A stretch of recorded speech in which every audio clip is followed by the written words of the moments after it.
Oh, okay. Well, my tears are done. Just, I don't know why I'm so emotional, but I just feel so deeply resonant with your work, Veronica. And it is truly, truly an honor to have you here today. From the very moment, I think the very first chapter I read in Synchronosophy that you've been serializing over on Substack, I felt an immediate resonance.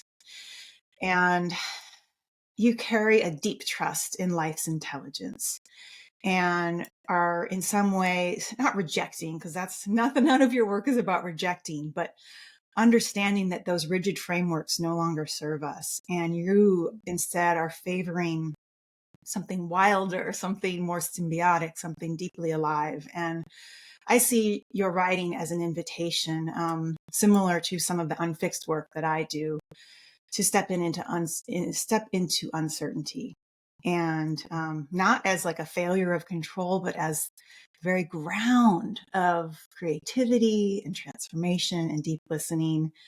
So I'm thrilled to introduce our listeners and watchers and readers to your work.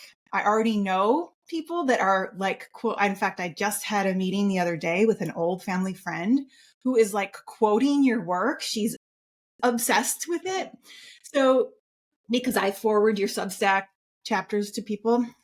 So I'm thrilled to begin and to back everybody up, because this is a lot.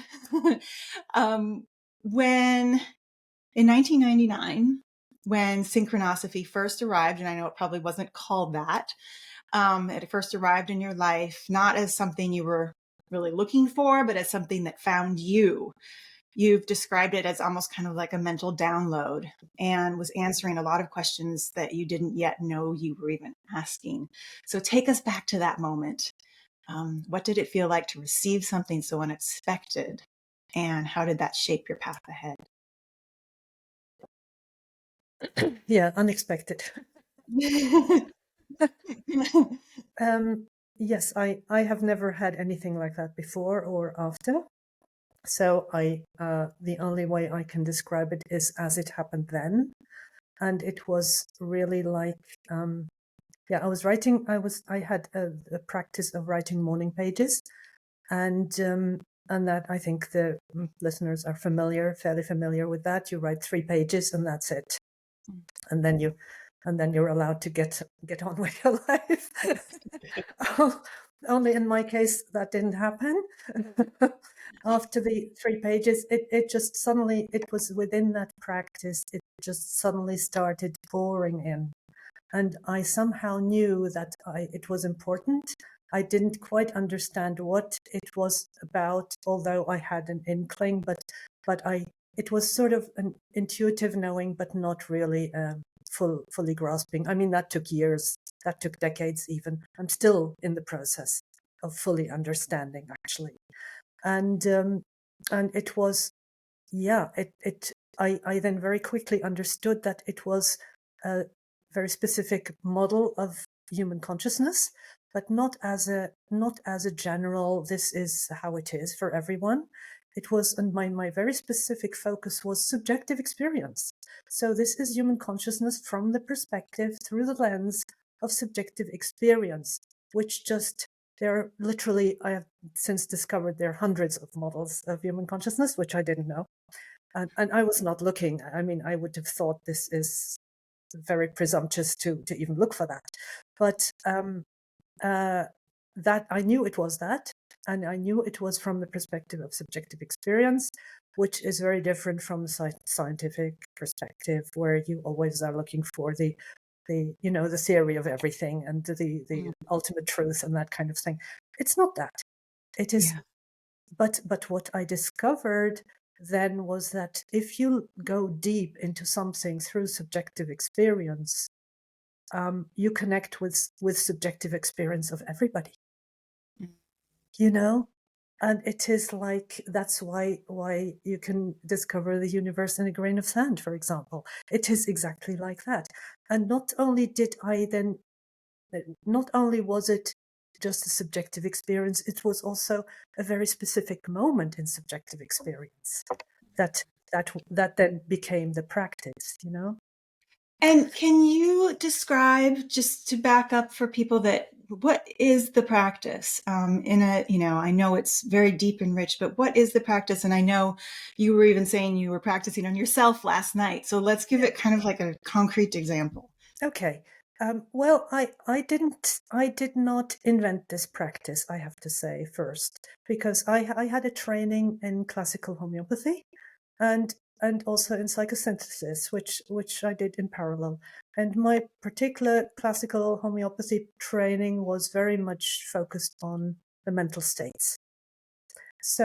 Even though we were taught to the normal case taking and what um, and then to prescribe a remedy, but there was always this focus on the mental state, and through the practice in psychosynthesis, if people are not familiar with that, that is really a kind of transpersonal. It comes from the transpersonal psychotherapy um, uh, framework, but it is mainly used not as a therapy, but as a work on yourself. Mm. And so I had used that before because I was familiar. That was how I was trained. And I used totally the homeopathic approach, which has nothing to do with the remedies. It is the philosophy that any symptom, and a symptom I very broadly would describe anything that goes wrong in your life, Mm. anything that you don't want, that is kind of an irritation. Let's say an irritation, an internal turmoil, a turbulent irritation, a turbulent reaction to something that happens on the outside. But Mm. it's your personal irritation, so it's yours. Never mind Mhm. what happens on the outside. It's yours. So you claim that as yours, and so that principle is a big part of the practice, that you just don't question that ever. Mm. That if it happens to you, it's yours. It's yours for the taking, basically. Yeah. Yeah. And and and that is very different from what I would call the allopathic approach. Is that you always blame something outside? Oh, in homeopathy we don't look for this causation from the outside. We look for, uh, isn't that interesting how this particular system responds in this particular way, and this is how then the classical homeopath will find the remedy. Mhm. Yeah. Uh, and what I was interested in was, apart from my own work, was also I was working as a homeopath at the time, so I was also interested in cutting out all the remedies. And because I thought, if the remedy is information, why can't we go straight to the information? And because Yeah. I was also working as a simultaneous translator at the time, interpreter at homeopathic conferences at the time. So I saw a lot of all the greats on the circuit at the time in homeopathy, from America, from South Africa, from all over the world, really. And I saw that how quickly, when you when you work with a client, that people start looking at them through the lens of the remedy. Mm. You can almost see the mind bubbles. Oh, there's arsenicum album coming up, and there's aconitum coming up, and Oh, wow. these kind of things. And I thought, no, I don't want that. I don't want to lose that connection with the person. Wow. So that was happening. And what I also had was the practice of psychosynthesis, which is working very much with the imagination. Mm. So what I did last night, I can tell you what I did last night. Yeah. So what I do is then, the first thing I always do is tune into the emotions.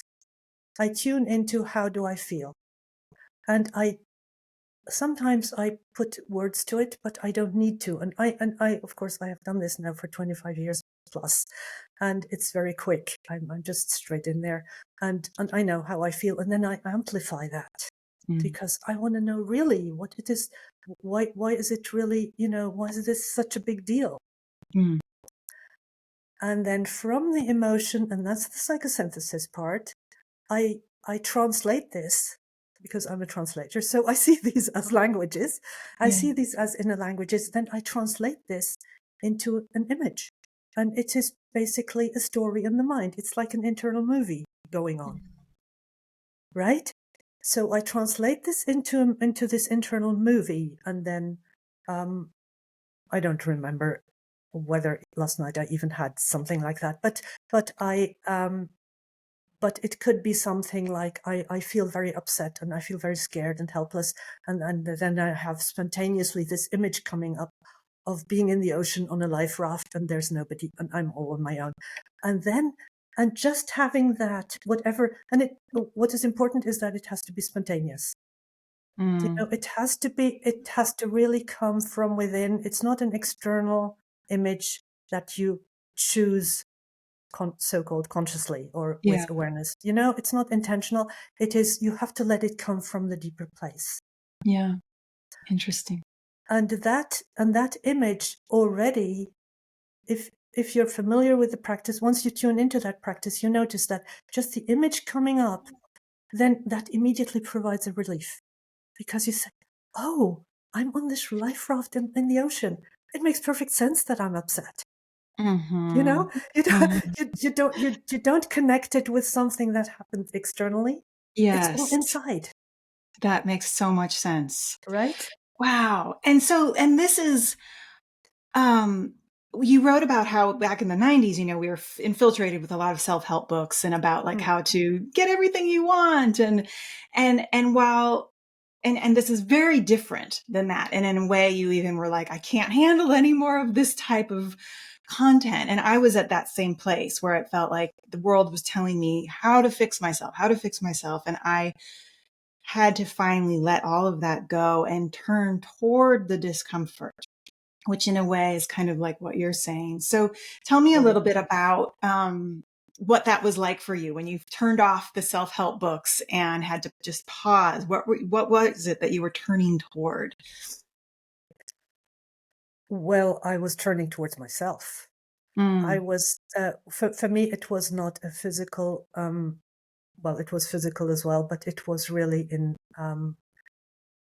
uh, in the context of relationships. I had a complete life crash, and I came out of a relationship which became so disastrous that I had to basically flee from my own life. I became a refugee from my own life, and with two small children and death threats, and and I just but the funny thing was I never saw myself as a victim. mm, I somehow knew, for somehow unintentionally, I had gotten myself into this. mm, So I took full responsibility. I never looked for external help, really. A little bit, yes, and I did receive help. I did. I had angels coming into my mm, life in those moments. I really did.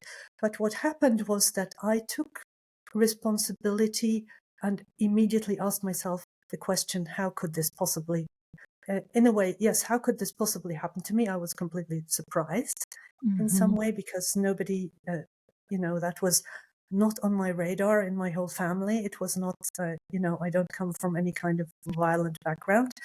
It Mhm. was all very gentle and very naive in many ways. Yeah, yeah. Yeah, I think we relate with that.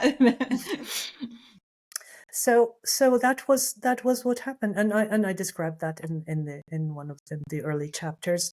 So that was really, I then understood, and there were several relationships before that I could see how, and I understood patterns, because that's how I'd been trained in classical homeopathy. So life Mhm. patterns, and then I thought, oh, this is obviously a life pattern, um, which I didn't recognize from my family. My parents were happily married. My grandparents, everybody was happily married apart from me crashing all the time. Yeah.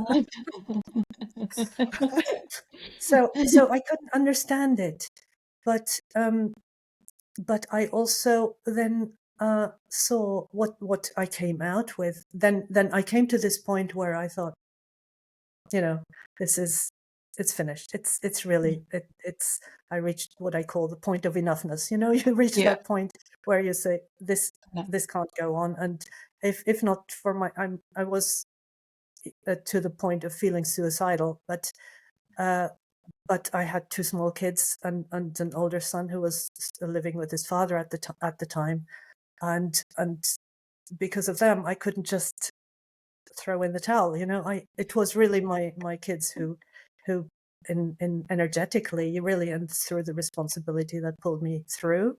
Yeah. Um, but it felt, of course, disastrous, and Mhm. I felt so ashamed, and I didn't want, and I also, in relation to my family, I didn't want anyone to worry about me, and so I think the biggest feeling that I had to confront was the shame. Mm. Wow. That was almost bigger than the fear. Wow. Wow. That And was you're that was saying, interesting. yeah, I'm hearing, if I'm hearing you correctly, you're saying that you were, obviously exiting a bad situation, but also in that process turning toward yourself, which meant you weren't going to avoid those negative emotions anymore, which you're saying were shame.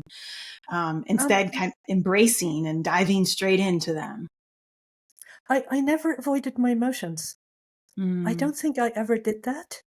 But it was just that what happened was that I was always trying to make things work. I was, I was very much, I get, yeah, I was very much a people pleaser, yeah. and I was also very easily fitting around other people, even though I was always strong. But it was like my resources were very attractive to other people, because Hmm. I could, and and and it was always in relationships where these guys were actually much weaker than me, Mm, but and I was always supporting them, but then they demanded more and more and more, and and in the end it was in a situation where it was someone who was were probably in quite a disturbed kind of place. But I had no experience of that, so I didn't recognize the cues, the early yeah. cues. In Yeah. retrospective, of course, I could see it all, but when I was in it, and then suddenly, when I was in it, I thought, "Oh my God, this is how women get into these situations," and I Right. never thought that would happen to me. Right. And that's, I think, we talk about trauma, and you actually write about trauma as well, and in a different way than it's talked about. And I think trauma can sometimes be that veil, that keeps us in these cycles. And so when you write about trauma, it's more of like integral to the human experience, and part of shaping consciousness is what you say is sort of a non-linear system. So how do you see trauma as a generative force rather than something to be healed or resolved? Well, I think it needs to be healed and resolved as well. Mm. But in my particular experience, I didn't have a terrible childhood. I did not. I did not have an abusive father. On the contrary, I had a lovely father, and I didn't have any violence or terrible things happen to me in my early years. And but what did happen in my whole family and also in previous generations was that the emotions were not acknowledged, and Mm. that you, even though it was all kind of this perfect family and perfect childhood, you couldn't be yourself. Yeah. You had to fit into this perfection, and if anything was wrong, it was all I always blamed myself. It was always there must be something wrong with me. And so I had um, I was constantly negotiating, even though I didn't know that at the time, of course. But I can see it on the photos. I can see that probably I lost it at the age of 3 or something like that. You know, Yeah. I can see at the age of 3, I'm still kind of this open face and this trusting the world to a point, although Hmm. I already knew and I already had moved 3 times by the age of 3, so my parents had already emigrated to the Middle East. By then, I had already moved a few times, and then that's where I spent my childhood. But so I can see how it's all entangled, and that also, I do believe that we all carry ancestral trauma, Mm-hmm. and Yes. that I can see that my parents and grandparents, the previous generations, they didn't have the tools to work through this. I mean, it was only in my generation, in the late 20th century, really, that trauma became even a thing, Yeah. in that Mm, way. yeah. Before it was, and it was also always something that is, trauma is something terrible that happens to someone, like in a war or something. Mm-hmm. And so I never saw myself as someone who had anything to do with that. It was, yeah, that happens to other people. And but what I experienced, and I think what I'm not the only one. I think that there are quite a few people, and you see it in the literature, you see it in the trauma memoirs. It's quite a new genre, really. Mm-hmm. Uh, so of course, I've read a lot of, and I continuously read these kind of things. Um, that um, people realized gradually that this is something that affects all of us. It's a collective thing. Right. And I know from my grandmother's, my uncle, from my paternal grandmother, he joked that his mother, my father's mother, she always apologized for being born. What is Mm. that? What is Wow. that? You Wow. know, and I know that and both my grandmothers, they were middle class families living in big houses, and the business people, they had big business, and all very, very Christian, very a particular religious um, group they all belonged to, and everything was very, very orderly, and they had staff in the house, and they had, Mm-hmm. they were they were well-to-do people, and the women were kind of head of the household staff, Mm. right? They were not suffering, but they were very clearly Suppressing. stepped down from the man of the house. Yeah. And we have all of these. So I'm experiencing, as I listen to you, sort of all of these oppressive roles or these rejections of our emotions that our ancestors have experienced, and we do that because it's scary. I mean, anybody, we want to try to, even we want to fix the trauma, and we want to avoid the negative experiences. And synchronosophy, as you describe, instead of trying to avoid these negative experiences, they are there to teach you. We are supposed to lean into them, embrace them, dive into them. So can you, and people are going to be like, what? That's crazy. I don't want to embrace them. So how do you guide I people know. to navigate that inner wilderness without getting lost? Yeah, well, I can't work with anyone. It's some people with some people have can't do it, and Mm, especially there are people, or maybe also I should say, in the past when I didn't have the full understanding that I have now, it was also harder. But I've experienced people who said if I only suggested that, immediately there was no way. You mean I have to take responsibility what he did to me, And that is that kind of thing. It is this blaming. And of course, with synchronosophy, you don't blame. You mm-hmm, just it's not about blaming. It's not, and I always explain, uh, well, if someone is not willing to even look at their own emotions, or not willing, not able, it's mm-hmm, you can't judge that. It is also, to a lot of people, it's very, very scary. mm-hmm. I think I had the advantage that from I was born like that. I'm very comfortable with my emotions. Yeah. I don't. I was never allowed as a child to express my emotions, but I somehow was able to handle that. Mm, But it wasn't also it wasn't really, uh, as I said, it was a very gentle, perfect kind of childhood in some ways, very sheltered, very yeah, and very unusual in many ways, because I grew up in a boarding school with with 40 or so, 40 plus Palestinian boys, and my 4 brothers.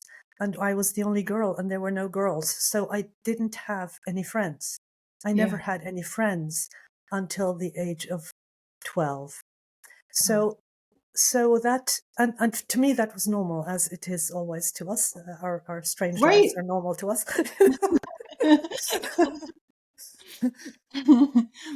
But I think that contributed to having an intense inner life. That's what I was going to say. I'm imagining you did have friends. They were just in another realm and Yes, yes, totally. wow. So I was comfortable with my inner life, I Yeah. think, because of that.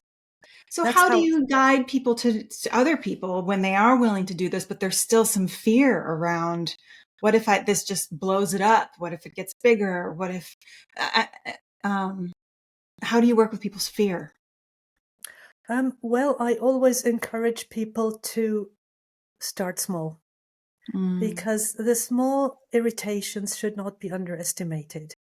Because I now understand, well, the overall theory is that the subjective human consciousness, or this individual human consciousness, is a living organism. That's the first thing. It's not produced by the brain, it is a living organism, and the brain is part of that. So mm, it is so totally inside out and upside down. But that's also not my invention. I then later discovered that it is actually also the theory of the Vedic science of mind. So the ancient Vedic science of mind sees it exactly like that. And mm, somehow, even though I didn't know that, I'm not a Vedic scholar. I hadn't read any of that stuff, but I discovered that later, that I must have tuned into that. But all came through this download, this mental download that I describe also in the book. Um, that all this information came, and I just wrote it down without understanding. mm. And then it took me years to unravel it. But I knew intuitively to trust it. Yeah. I just trusted it, and see, okay, how, and I used it as my personal guidance system. And it has never ever failed me so far. So Wow. so when people ask, how do you know, and of course people did ask immediately, and how do you know it's true? Say, doesn't matter. It's a Yeah. model. Yeah. If it works, it works. And so Right. far it's worked. And you did use yourself for years as the primary person that you were testing this out on. Is that correct? Well, I had plenty of opportunity. But also with then I soon after, during that time, actually, I was already with my husband, or who then became my husband, Josh. And so we had already met, because I had obviously broken or resolved my destructive relationship pattern, as I call it. And also I worked with whoever wanted to work with me. I worked with groups, I worked with individuals, I worked with friends, I worked with clients who came for homeopathic treatment. But unless there was a clear homeopathic remedy, then I would prescribe that. But otherwise, I would just work with them like this. Yeah. And I saw that the results were very similar to giving a homeopathic remedy. Wow. When I read your work, and you talk about, like you said, this is not some construct from the brain, but an actual, almost like a wilderness. You've described it with all the creatures in the wilderness. And that's Yeah. been really helpful for me. Like when you talked about trauma, you said that it includes a nurturing dormant potential. Mm-hmm. And so in my mind, I picture almost like this little critter who's just full of kisses and hugs and warmth, and that it's latent, or even you said sometimes it's frozen in the permafrost. Yes. Can you Yes. describe a little bit about that process of this wilderness? Yes. Well, as you were talking, I'm thinking of someone who I worked with maybe last year, a couple of years ago, and uh, it was very, yeah. And she didn't know anything about this, but she was completely open to it, and she was also on some kind of medication. So I was cautious, Mhm. um, but she was. I think when people are willing to to what I call go into their emotions or meet their own emotions. Not everybody can do it. If they can't do it, then I just say, well, maybe we can do something else, or I can recommend something else, but I don't work with them. If they can't do it, that is really important. That people are willing to actually feel even just a little bit how they feel in relation to something that upsets them. You know, if you can't do that, then I take that just as a guideline and say, well, then maybe this is not the right thing. You know, it's because it's powerful, and I don't want. It is a wilderness, and I don't want people to get lost in it. Yeah. Yeah. No, but I think when I work with people, people also have that. I don't know what's going to happen, and that's what I love about this work. I don't know when I do it myself. I don't know when I do it even with my own family, with my kids. I mean, I'm greatly blessed; they will trust me with this. I've worked with my brothers. I've worked with. Aw. It is actually quite incredible, you know. Yeah.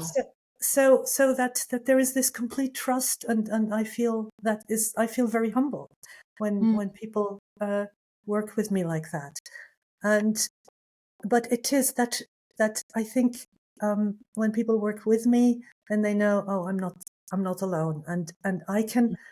It's just knowing the right questions and what to ask next. That, and I do that quite intuitively, and yeah, that's taken me years to figure out how to explain that, because I can't sit with everybody who wants to do Right. this work. What I wanted to do really with this book, what I've been trying to do for the last 25 years, is convey that in such a way that people can do it themselves. Yeah. That it is And an I mean, I empowerment technique, you know? it is, and it feels that way when I read it. I don't read it your chapters and go, oh, you know, now I have to call Veronika to do a session. It's like, it feels like it's very much. Well, I mean, and I'll give you a little example here. This is kind of a personal example, but I'm not asking for therapy here. But this is one of the Go things for I've it. worked with. I have an incident from when I was very young, pre-verbal, 6 years old. I mean, sorry, 6 months old, maybe even younger. I think my mom said like 5 or 5.5. And she was out with my dad, and they'd hired a babysitter through the university. And long story short, they came home. She was passed out drunk.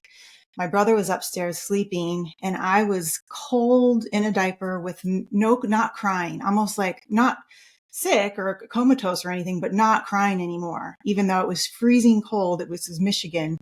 And I know for certain that there's something that after probably a period of crying out and being like, I need something, where something in my system said, nobody's there.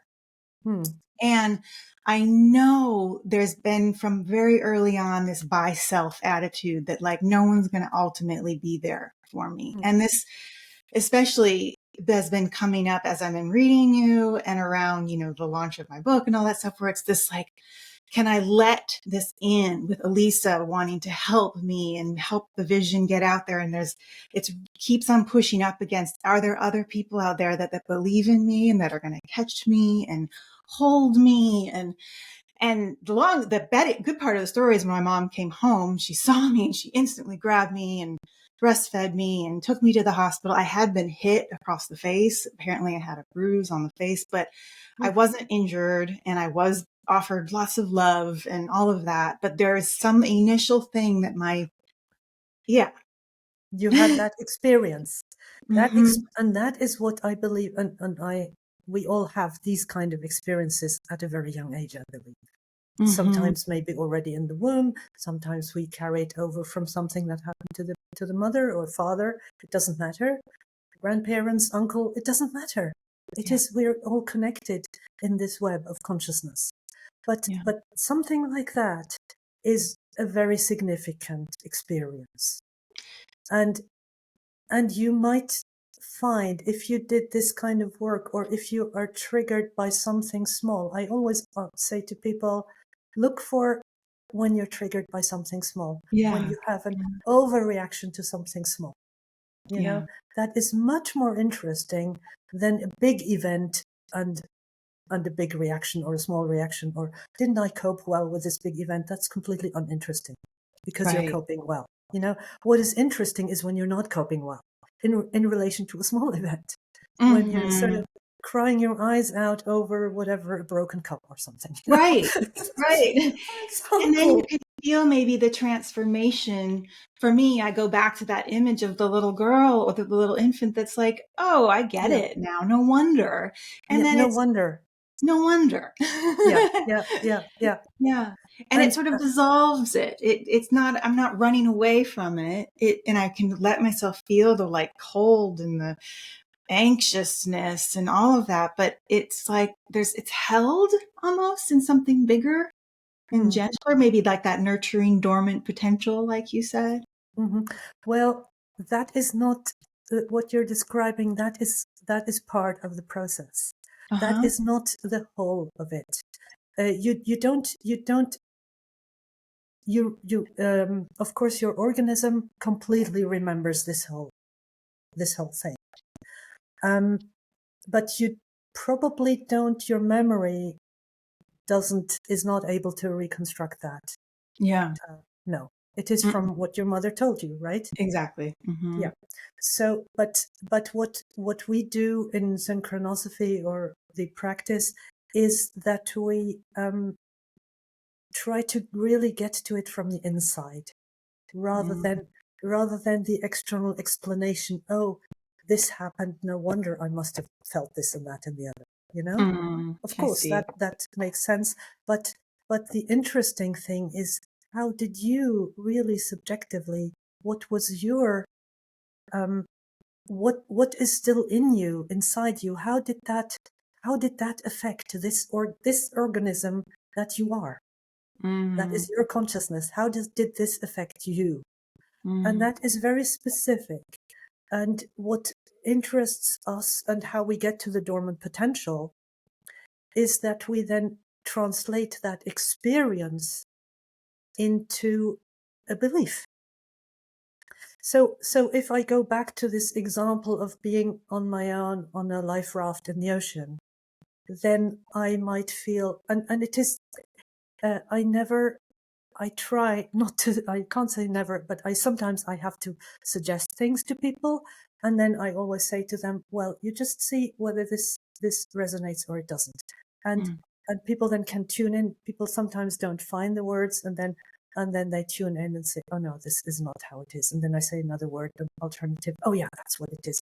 And is there maybe something better? So we work very precisely with Yeah. this. What is your word for this?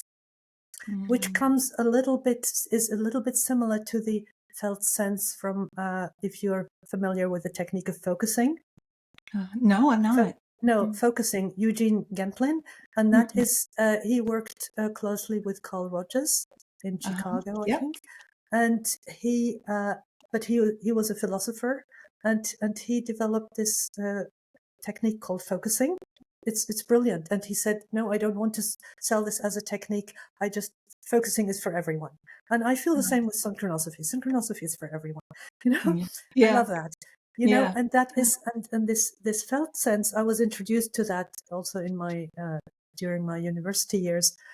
Um, and you tune into how you feel, and then find a specific word for it. Does it feel like this? You can find information about that online, or I probably have provided some links, or I can send them again.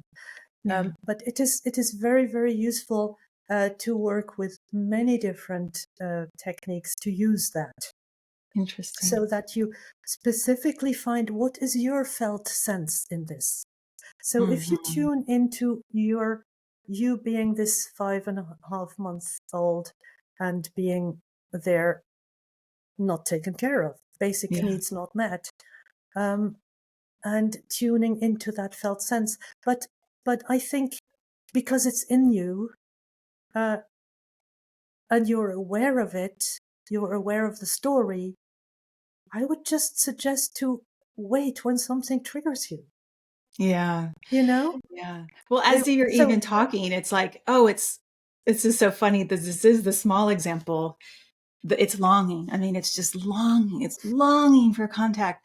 And my poor kitties are the victims of this longing, because I am a grabby cat owner, and I am And they're very obliging, but Dave is so much better at just kind of letting them have their space. And I have this I need you now.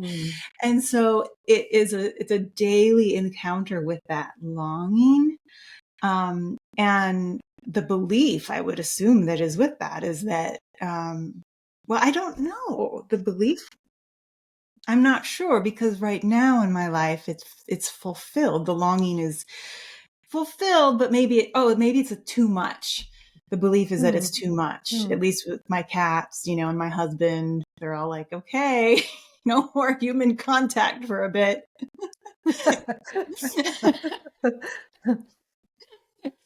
But I mean, this is just fascinating to work with, and I want to. This feels like it's turned over to me, and I feel responsible for that.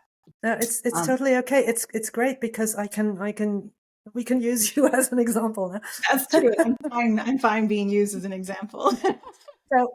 So the important thing is not to go too much through the head, through what you already know. But to really stay with the experiential. And what I do when I work with people, and that is what I'm trying to encourage people to practice that with themselves. And you don't have to go through the whole process. And there are, as you probably have read, there are 8 faculties. So we go deeper and deeper on there is no hierarchy. They're all equals, but there is a sequence. There is a certain sequence, and we always stay with that sequence. So there's the outermost, which is the body as a faculty of consciousness, and the innermost is the will. And it goes through all the others. But you don't have to, in order to resolve something, you don't always have to go through all of them. But what I did at the end of the book, as I presented it, to just complete the cycle, I took the whole circle, the circle of inner elders, as I call it, to go through that sequence. And it is very significant to go through that sequence and to stay with your own experience, because we are so much trained to look outwards and to give it an intellectual label and to use causation. Oh, this happened, and no wonder I feel like that. That is not what we're looking for. We're not looking for causes, and we're not looking to eliminate causes. What we're looking for is the subjective, the pure experience, that what you really feel. And that is the one that is going to guide you to your innermost, to the next deeper and deeper. And so first, the external adverse event, as I call it, the adverse event will trigger something. If it doesn't trigger you, it's not your adverse event. You forget it. You don't even notice, So if it is an adverse event that triggers you, then that's your adverse event. It doesn't matter how big or small, but preferably it's a relatively small one. We're looking for so-called irrational reactions to a relatively small adverse event. And they're the best because they're not immediately life-threatening. You don't immediately have to call emergency vehicle or something, you can actually go through that either by yourself or with someone who's also familiar with it. And I think it's a great if 2 people can actually do an exchange, because then one person can hold you on the trail, so to speak, and the other person can just let themselves go through the experience. And I've done that many times, of course, with Josh, my husband, but also sometimes he's done it with me. And I would say, no, I need you to do this for me. And I need you to, because I also sometimes need someone. And you're the one who I know who's most familiar with this. Like it or not, you've got to do this now.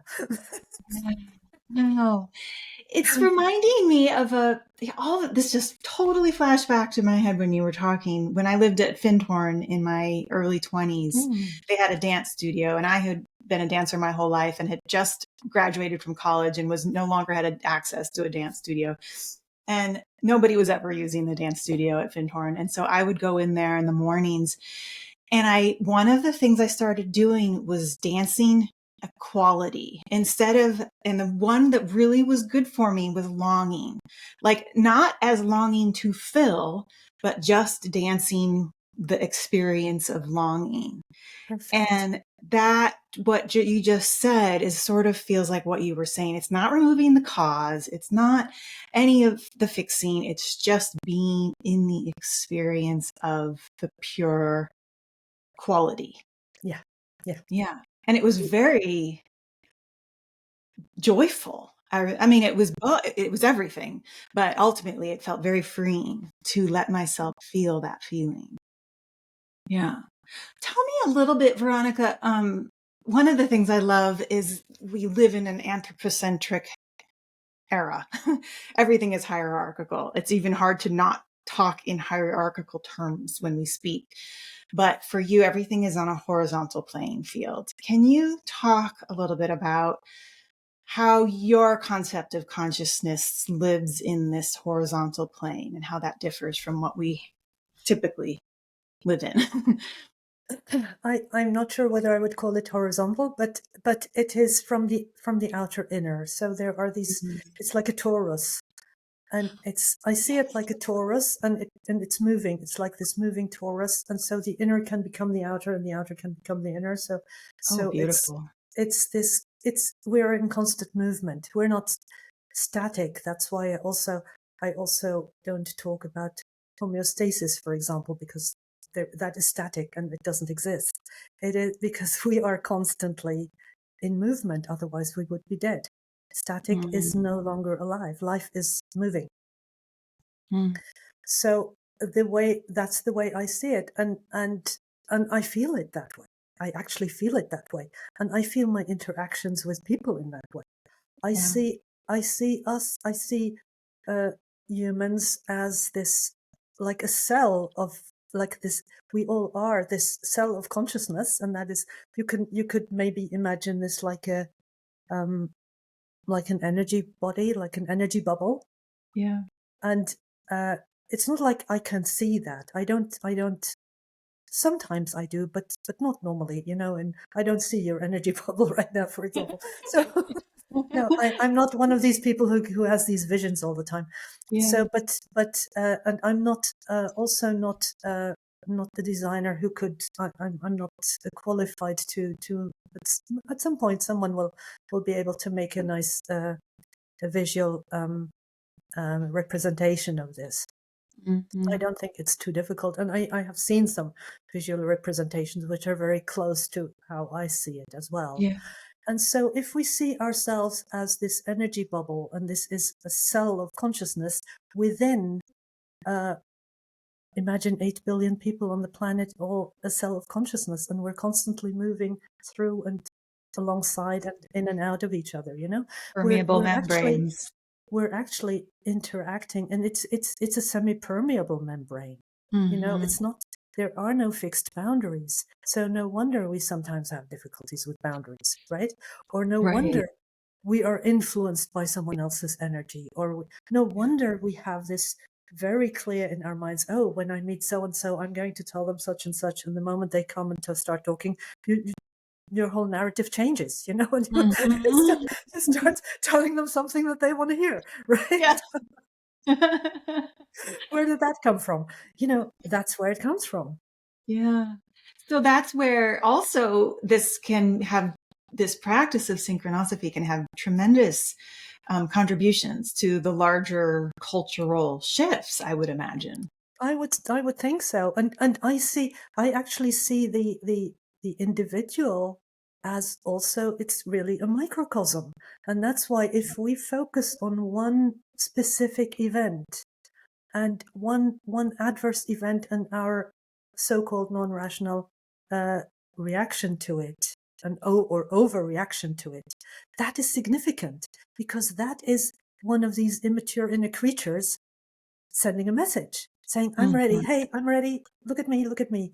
And then I go there, and I go through that process, and I take it through the imagination, and it could be through dance, for example. That Mm. would be, that would be, and I have done that sometimes. And my daughter, who is also much more a performer, and she has done process work, she uses movement much more than I do. Or she's also an artist, she uses drawing. You can then translate the movement into a drawing. We did interesting exercises. We sometimes exchange ideas like that. Oh, So, cool. so we did, we did interesting exercises like that. And the idea is you switch channels. You Mm, take it into the movement, and then it becomes, as you say, it becomes joyous. And why does it become joyous? It's because you allow this inner being to have an expression. It's mm, like you are becoming the parent who is discovering this 5-month-old baby on the floor, mm. and you are both. Yeah. Yeah, that's You so become both. beautiful. That's and that is truly where this is the medicine that the world needs right now, with all the posturing and power, and to be able to imagine the fragile inner beings that are just looking to be held in compassion and Yes. given voice. Yes, and then what happens then when you have given voice to this fragile, vulnerable, immature being? Then you get to the potential. So you Mm, have to get there first, and then, because every immature being, all it wants is to belong. yeah. That's what it wants. So we have these beings inside us that want to belong, and so it's then, with this practice, we can bring these vulnerable, immature inner beings and bring them in by discovering the potential. And you say, okay, there are different questions that you can ask. That's then the practice. You have a range of possibilities how to go through that door. And then also to integrate that potential and to activate it. And in Mm, the end, to really to not just close the cycle, but to take it around, because it's not a cycle, around the spiral to the next level. yeah. And that Yeah. is where the integration happens. And when you integrate just one element like that, that contributes to the whole. Mm-hmm. Because it's not like you're doing this to just this part of you, because it's not a part of you, it's one of your inner creatures, and it affects everything. Yeah. Yeah. you know and it's the same principle, how we do this, how we can do this with individual, uh, apparently small things.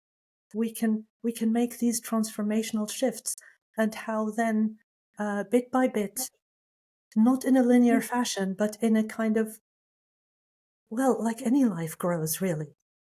How does Yeah. life grow? It doesn't grow linearly. It always Right. grows in spirals.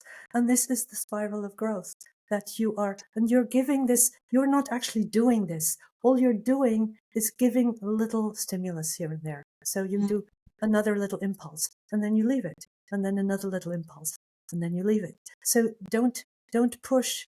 It's like a swing. If you keep pushing, you're pushing further away. You yeah. have to let it come back. You have to let it complete the cycle. That's also very important. Wow. This is just so profound, Veronika. You said the word part. I loved that you brought up the word part, because you said it's not a part of you. And you just wrote about that a few weeks ago. And I'm guilty of that, where it's how we talk about this part of me and then this part of me. And even some of the voice dialogue, that was the therapy that I did a lot of, where you talk to the different parts of yourself. And that truly, your image of the torus and the spiral helps sort of smooth that out, because it's too compartmentalized otherwise. Hmm. Yeah. Anyway, so I want to ask you, gosh, this is just such a fabulous conversation. We have like 6 minutes left. Ah! um we can go for a little bit, but I wanted to ask you, how has you've been working with this since 1999. Is there anything that surprised you or changed since you first began? I know the whole thing is evolving, but is there anything that's really surprised you along the way?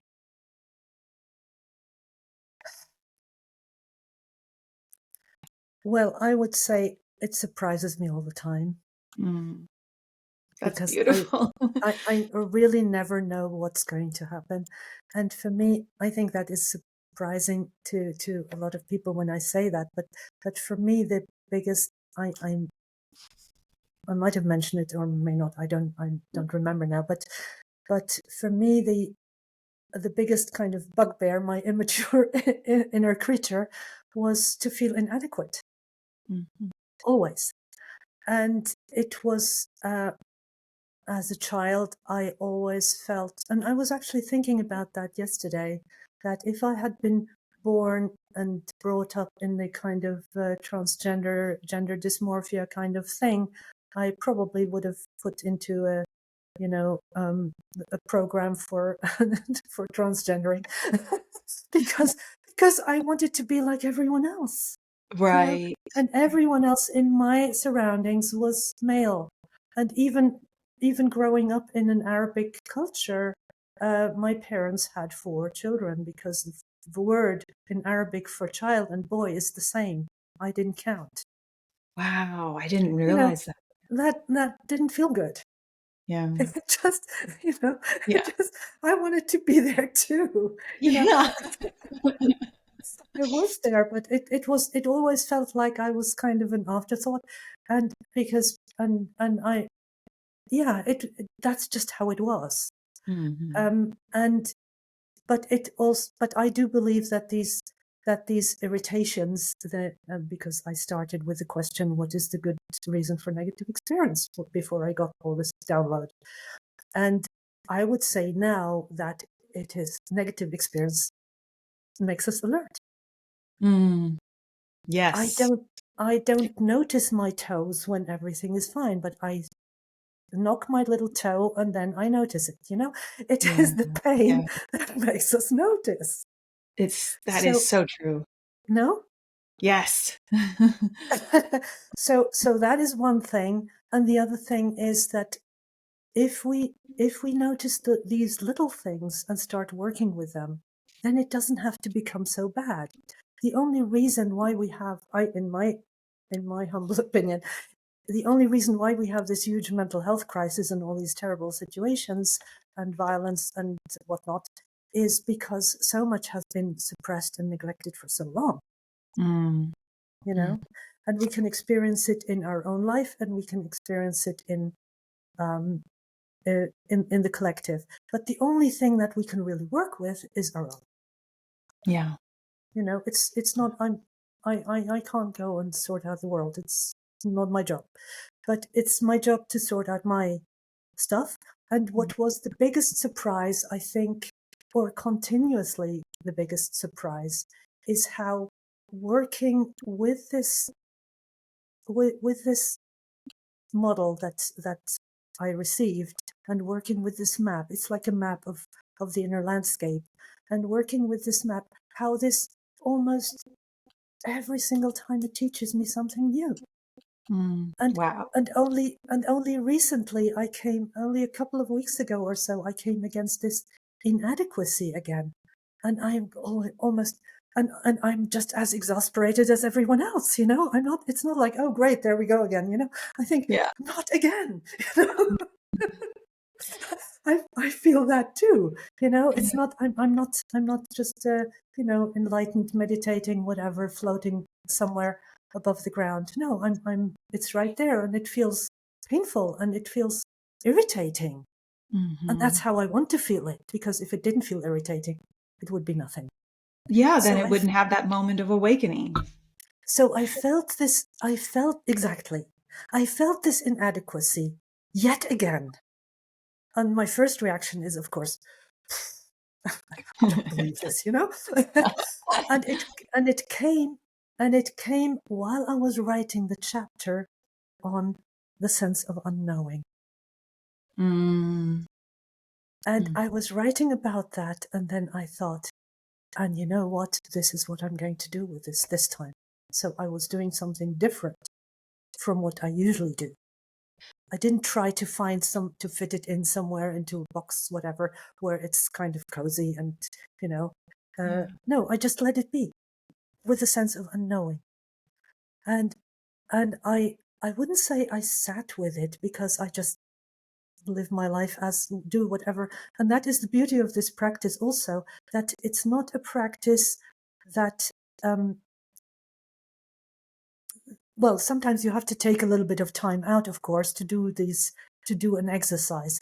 But once you get used to it, it flows very naturally in and out of your life. And you also don't need to do it every day. You do it, I call it practice on demand. You only practice when something irritates you. Otherwise, you can forget about it.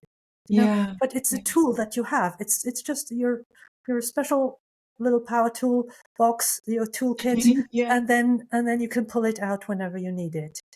And what I did there was just hold it. I said, okay, inadequate. I don't know what this is about. I just accept, and I'm just holding it in this sense of unknowing.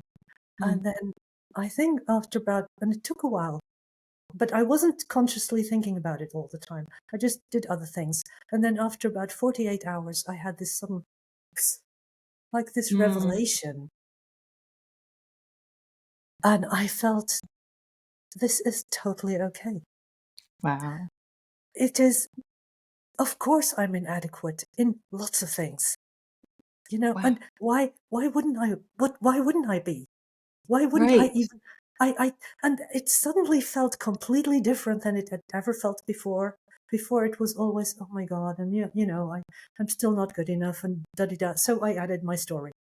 I Right. added the, I added my good old story that always made me feel miserable. And that, that just is how we add the story that makes us actually feel miserable. It's not the thing itself. It's Yeah. always the story we add. And that's why we The need to go into the story. the image I had when you were talking was of a seed. And it's just under the surface, it's been planted, and I would, if there was a quality that a seed might experience, is inadequacy, because it's got this tough shell. It needs the sun and the rain and the seasons and all these Absolutely. other things to line up, but it's not going, gosh, darn it, I'm so inadequate. It's just in waiting and experiencing that feeling. And that's sort of what you, in those 2 days where you decided to sit with it, I was just picturing this little seed just waiting for the Mm, rain. mm. Yeah, yeah, yeah. And that also, and that also, so there's a lot in that experience. It's also what you say with the seed. Absolutely. There has to be the opportune moment. And that is what I call the kairos, or the kairotrophy. The kairos is the opportune moment, and then we nurture in the opportune moment. So Yeah. it's not, you don't stuff, you can't stuff. It's like your body. You don't stuff all the food that you need for your whole lifetime into this body, and then that's it, you're done. That's not how it Yeah. works. Wow. you know?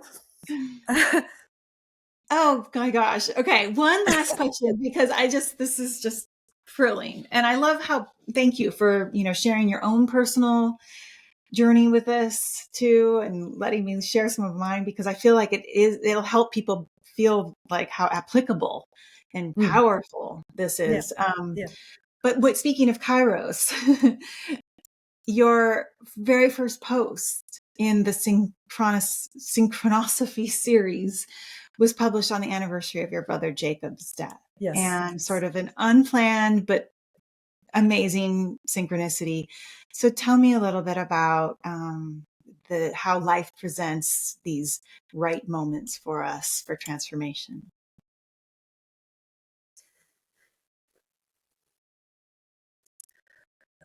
Well, as I said, when we notice something that's irritating, when we Mm, notice something that's painful. I mean, when Jakob died, that was obviously very unexpected. He was my youngest brother. I have four brothers, yeah. and he was the youngest. And he left home at the age of 19, and then became an adventurer, and went traveling, and actually never came back. All we Yeah. had from him was letters and some artwork. He was also very creative, very artistic. And then he sailed across the Atlantic with some other buddies who he met along the way, from Senegal to Brazil, or to Martinique first.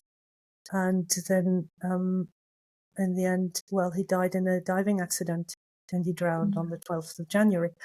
And that is, of course, a significant date always. And I was in the process of of starting this series, this publication, and then I suddenly realized, oh, it's the 12th of January, and then suddenly it felt like really, really important to share that moment, because after he died, at first of course, I went through and for many years it goes through cycles. I went through the complete disbelief and that can't possibly be true, and then the anger, and how can someone who is so brilliant and creative and beautiful and healthy and young and the whole life in front of him, how can he just disappear? Yeah. That was to me impossible. I couldn't. I just, yeah. It's like my mind just couldn't integrate it.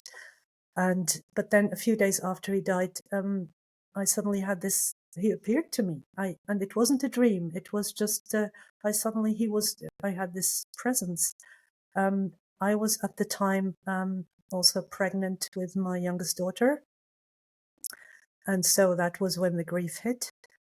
His girlfriend at the time was pregnant with his son, and there were Wow. two other of my sisters-in-law were also pregnant, and so we had 4 children born in that year.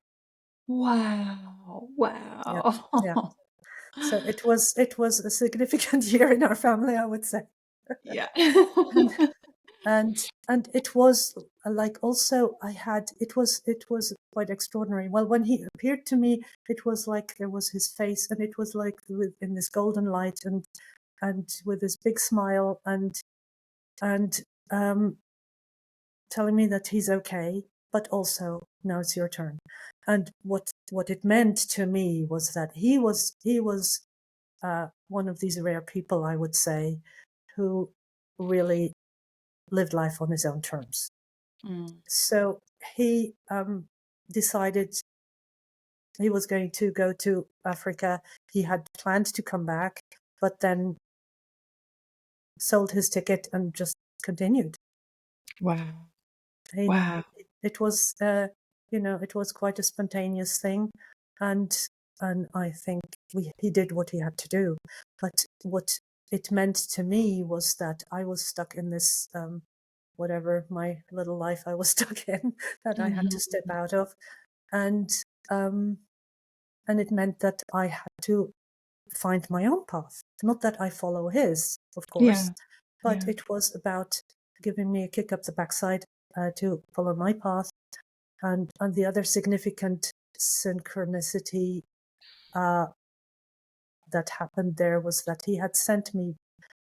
We exchanged letters. It was before the internet, so I had received a letter from him not so long before, where he told me that they're expecting a baby, and I had told him about mine, and he sent a drawing, and and I had given that drawing to a framer. I wanted that, and it was on the back of the letter, and I'd given that to someone to frame, and and it showed him. I'm sure it was him. It was a figure standing on the edge of the world, and with another figure in the ocean and pulling him out of the ocean. And that Wow. was really, I think he had seen his own death before. Wow. Phew. Yeah, And that, oh my goodness, I just got chills. Oh, so this was a very powerful initiation it in was. your life. It Yeah. was. But then it didn't, that was in 87. So it took another 12 years before I started, before I had this writing. But it's then all Mhm. the events that empowered me to then take a few steps that I needed to take. Yeah. It was then, no, this is my life, and I have to do what I have to do. You know. Mhm. And So what beautiful things that have come from that. Extraordinary, extraordinary work that you've brought into the world and are bringing into the world because of some deep deep pain, and not just through your brothers, but through all the ancestral and your marriage and the offering. I see it almost just still. I'm going back to that seed, but the seed is unfurling now. I think that is how it is for everyone. And it is Mm. continuing. I still don't know what's going to happen with this, you know? Mhm. And that's the beauty. But I now have really also, I would say the work has transformed me, obviously. And Yeah. it now, when I write, I also have become a writer in the process. I wasn't really a writer before. I was a translator. I was a literary translator, but it's very different to write your own work. Oh, you're very prolific. You're an amazing writer, and it's complex, but so But accessible at the same yes, time. but I can write like this because I trust the process. I Mm. actually, when I start a post, and with my previous thing of of course, if you feel inadequate, you are also a perfectionist. You know, the two go Mhm. together, as you probably know. So, and with that, I would have never been able to write like this. I would be exhausted. Yeah. But Yeah. because I completely trust the process, I am in constant dialogue with this writing. You know, Mm. the Beautiful. writing, it is almost as if it is writing through me. And all a lot of also, I have had times when I also with Synchronosophy, I said, okay, enough. I've done enough now. Get a life. I'm talking to it like that. I'm talking to it and say, it's why does it always have to be me writing about this? So, Well, you're receiving the call, and yeah, the opportune moment is, I've yeah, always said I'm a bad strategizer, and I love that you reframed that for me, because for me, I think it's just that I have to feel that opportune moment. I can't force yeah, something. yeah. So, And there's yeah. something really important about the opportune moment. It's also the what is called in a sensitive phase. I think it was Maria Montessori who called it sensitive phases in children. I think it Oh, was her. yes. That you don't, and also in Steiner Waldorf. schools, the Waldorf education, you don't teach children something that they're not ready for too early Hmm. or too late. It's these things are really important, and that is synchronosophy as well. So you observe, you find these. It doesn't the growing and the unfolding and the maturing process doesn't stop only because your Mm. body has grown up, kind of, you Yeah. know. Yeah. It And is, it's so much more easeful. I feel a yeah. grace Mm, throughout this whole conversation. I feel a grace, mm, and even the kind of grace that in says, well, it's not that you're not excluding anything. I said something no, earlier about you're not doing this, but this, and you're like, well, actually, you're doing that too. Like, it's so inclusive. yeah, yeah. And if something is not integrated, it's only because either it's still somewhere in the wilderness or in the permafrost, it's not ready, Hmm. or it is ready, but you are not ready, and you haven't Yeah. you haven't understood it yet. and Hmm. and it is, to me, it was so, and that's what I kind of wanted to say with the writing of this book. The Even though I already have the book, I've written Yeah. it. I've published it 11 years ago with all the workbooks and everything. But Yeah. this time, the writing itself teaches me new things. Mm. And that is the beauty of it, that it is really writing through me. But it's not like a channeling. I don't know Hmm. really how to explain it, but it's really a very interactive process for me, Hmm. that I go into it. I kind of know what I'm going to do. I have a kind of outline, but it's also very fluid.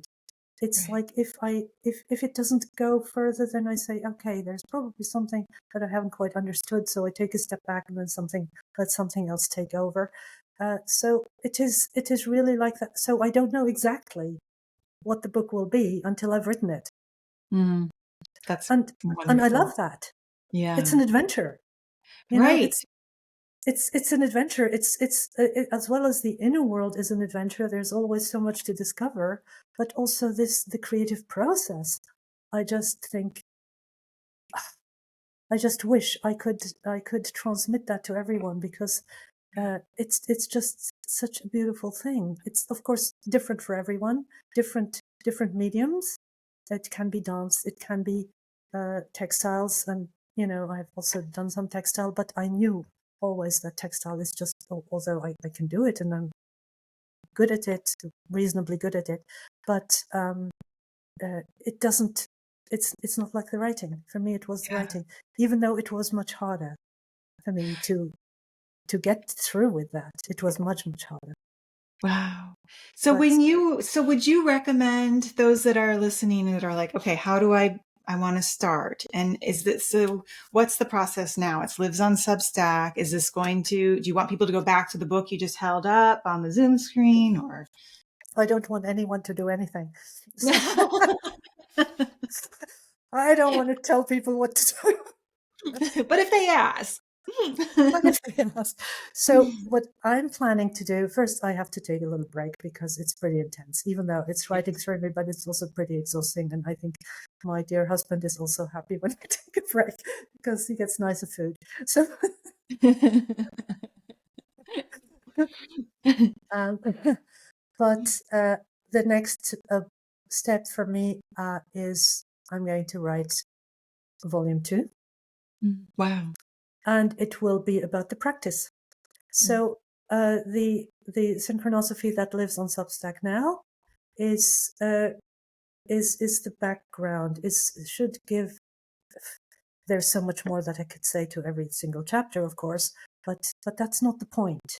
Yeah. The point is to get these snippets, and then it means to you whatever it means to you.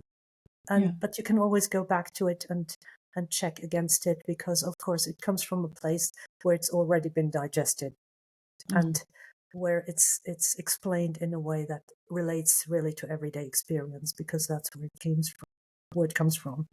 Yeah. But what I will do is I have these workbooks. Oh, beautiful.